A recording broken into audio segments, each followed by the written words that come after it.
watakaoombewa, watakasika, waliotaliwa, waliolaniwa, wakifika hapa kuanzia leo, Bwana Yesu, mtu yoyote atakayekinyaga mahali hapa Baba, naomba Bwana, atakayeombewa mahali hapa Baba, naomba Baba, wakafunguliwe, wakiona kazi, wapate kazi, waliotasa, wakazae, waliofungwa, wakafunguliwe, waliokosa amani, wapate amani, waliorogwa, waliodharauliwa, wakaheshimike katika jina la Yesu Kristo. Baba, tunalifungua hili kanisa. Tunapolifungua hili kanisa, Baba, mbingu na milango ya mahali huku, Baba, ikafunguke hata wale viongozi, magavana na MP, wabunge na MCA, hata rais Baba yangu, siku moja akija kinyaga mahali hapa, kwa sababu ya ukumbufu wako Baba, kwa sababu ya ukumbusho wako ambao utakuwa umeuacha, kwa sababu ya msingi wako ambao utakuwa umeuacha. Maana ninajua Baba, kanisa hili Baba, kila mtu mmoja, kila mmoja ambaye ataamua kuja kuombewa Baba, atakuja Baba, hata kuna wengine watakuja Baba wakitafuta msaada kanisani na watasaidika katika jina la Yesu Kristo. Ukatawale Bwana, ukatawale Baba, ukatawale tawala mahali hapa, tawala shamba zake zote Baba yangu, zile zinazomilikiwa na watoto Baba, ukazitawala wakati wa mvua, zikazae Bwana, zikazae wanapolima, wasikose chakula, wasikose mahitaji. Ninawaombea Baba, wale wanaume, wale wa kike Baba yangu Masia, katilie baraka kwa uzao wa huyu mama, kitovu cha huyu mama. Ninaomba Bwana, kikabarikiwe, wake watu washangae vile walileta ile kanisa, mambo yamebadilika. Hakuna kufungwa tena, hakuna kudaroliwa tena, hakuna kurudi nyuma tena.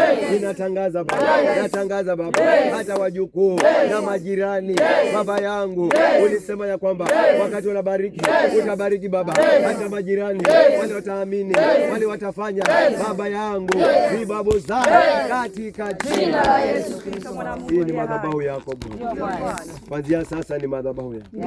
Tunaweka huo msingi wa madhabahu, tunaweka huo msingi wa madhabahu, naweka huo msingi wa madhabahu. Roho wako akanene, akanene kwa watu wako, akanene kwa kila mmoja, akanene Baba yangu. Utafika Baba yangu, huyu mama atakapoombea mtu yoyote, hata akiwa nje ya nchi, vile ambapo mkono wako ni mrefu, hauwezi linganishwa na mwanadamu Baba, unafika kila mahali.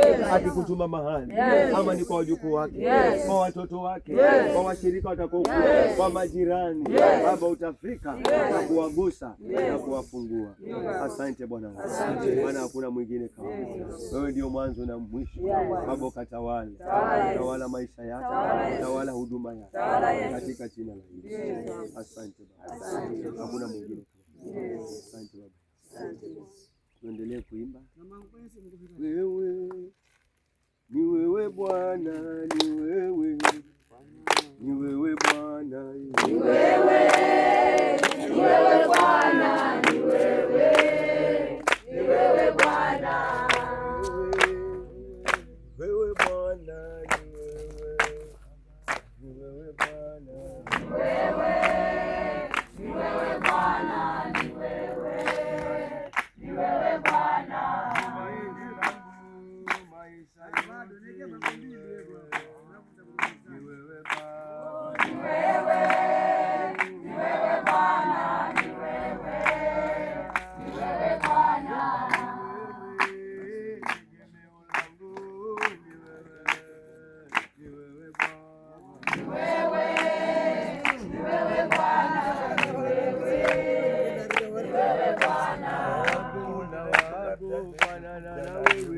Hakuna wa kufanana nawe, sema ndio. Hakuna wa kupinga, hakuna wa kufanana nawe. Tumefika huku, hakuna wa kufanana nawe.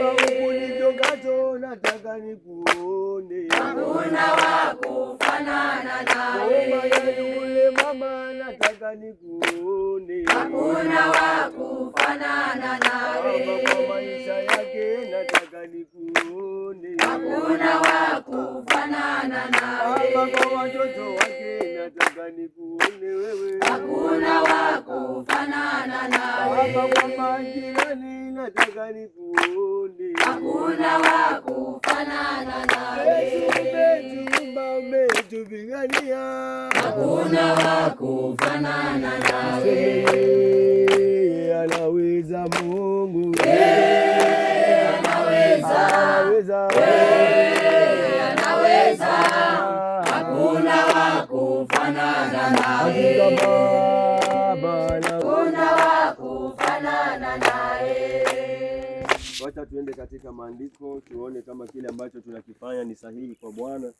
Tufungue katika kitabu cha Wafalme 21 kuanzia 4. 21 kuanzia 4. Amen. Sasa tunaweza tukapazingira pote hapa, wengine tusimame hivi, nenda kwa hiyo pembe huko mwisho pale mahali ambapo kuna mwisho wa hiyo chingi ambayo umefikia. Acha na hiyo madhabahu, songa huko kando, tukazunguke sote tukaweke katikati. Mama wewe baki hapa, baki tu hapa katikati. Tuzunguke. Yes, congratulate. Kazi nzuri. Wacha tusikie neno. Mama huko si mahali pa kuzunguka. Angalia mahali pa kuzunguka. Mnafaa msimame hapa. Simama hapa. Yeah. Hiyo chumvi nimeiweka na maana yake. Alama. Mafuta nimepaka. Sasa kitu cha muhimu pale ilikuwa ni ile anointing.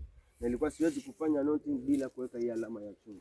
Alama yetu sisi ni chumvi, na Mungu atubariki. Wacha tusikie kwa sababu ni neno la Bwana. Baba, nalikabidhi mbele zako wana wangu, tutakapoenda kulisoma neno hili likatueleze na likaweze kutupatia ufahamu zaidi katika jina la Yesu Kristo Bwana tumeomba na kuamini. Amen. Linasemaje neno? Wafalme wa kwanza wa pili. Amen. Yes. Wafalme wa pili mlango wa 21 mstari wa 4 inasema, ndio, akazijenga madhabahu ndani ya nyumba ya Bwana. Akazijenga madhabahu ndani ya nyumba ya Bwana. Haleluya. Amen. Haleluya. Amen. Wapi ile anointing yangu? Yes. So anointing ni njia moja ya kujenga madhabahu. Before haujafika huko, nataka nitafutiwe jiwe moja tu, nitafutie jiwe kabla tujaendelea. Wacha watafute kitu tuendelea kusoma. Tutafute jiwe, tutajua msingi wa jiwe ni muhimu. Hata wakati wanapojenga hiyo jiwe watabidi walizike ndani. Ile wakati tulikuwa tunajenga tulipanga mawe. Tulikuwa na nani tulipanga mawe? Kuna mawe tuliyapanga pale. Kuna msingi wake. Yes. Hapa weka hilo jiwe hapa. Hiyo ndio itakuwa katikati. Sasa utamuelezea hili jiwe wakati anafanya mambo yake, atabidi hili jiwe liwe amelichimbia liko ndani. Sawa? Atalisimamisha kama nguzo mojawapo wa hilo jiwe. Mahali ambapo tunazungumzia before sijawatoa kwa hiyo nani. Ni vile tu kuikuja kabisa na jembe tungelichimbia na tukaliweka, lakini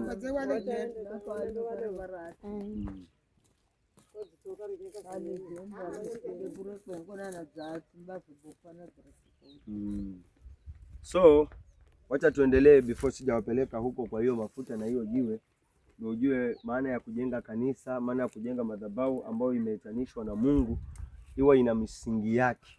Kuna vitu nafaa uvifatilizie. Kanisa si kujenga tu kanisa. Kanisa linajengwa na misingi ya neno. Kanisa linajengwa na taratibu za Mungu. So unaona wafalme wakiendelea kusema, sasa endelea. Ndani ya nyumba ya Bwana. Madhabahu huwa inajengwa ndani, haijengwi nje. Haleluya. So unaona wakati nilikuwa na mwaga chumvi, unaona nimetenga, nikasema madhabahu iwe huku kwa sababu hapa ni ndani. Sasa huwezi weka madhabahu nje. Kuna tofauti. Hata mimi sasa nikitoka hapa, nikivuka tu hapa tayari siko kwa madhabahu.